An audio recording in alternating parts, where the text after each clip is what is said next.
5 అంటారు. 5 అగ్రరాజ్యాలు ఇంటెలిజెన్స్ను ఒకళ్ళకొకళ్ళు పంచుకుంటాయి.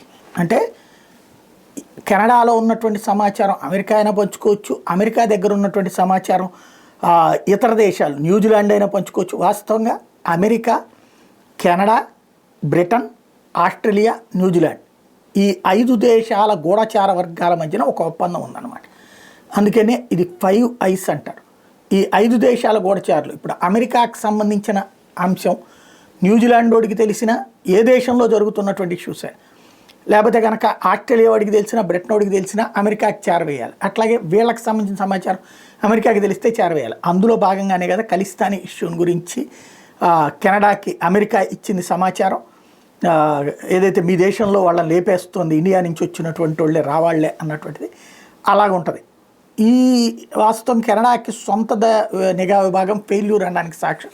అమెరికా వాళ్ళకి సమాచారం ఇచ్చినా పట్టుకోలేకపోయారు, వాస్తవం తేల్చలేకపోయారు, వెర్రిరాదు వల్లగా మిగిలారు. ఇప్పుడు కెనడాతో ఒక్కొక్కటి 25% వాళ్ళ మీద టారిఫ్లు వేయడం ఒక ఎత్తు అయితే, కెనడాకి సంబంధించి ఇందులో నుంచి బయటికి పంపించేస్తున్నారు 5 ఐస్లో నుంచి అన్నటువంటిది కొత్త వాదన వినబడుతుంది. ఇది ట్రంప్ వర్గానికి సంబంధించిన అధికార యంత్రాంగం ఈ డెసిషన్ని ట్రంప్ ముందు ఉంచిందంట. కెనడా ఈ వీటిని దుర్వినియోగం చేస్తుంది తీవ్రవాదులతో అన్నటువంటిది. అందుకని ఆపేయమని చెప్పి ఈ 5 ఐస్ నుంచి కనుక కెనడా బయటకు వెళ్ళిపోతే కెనడా బతుకు బస్ స్టాండ్ అయిపోతుంది.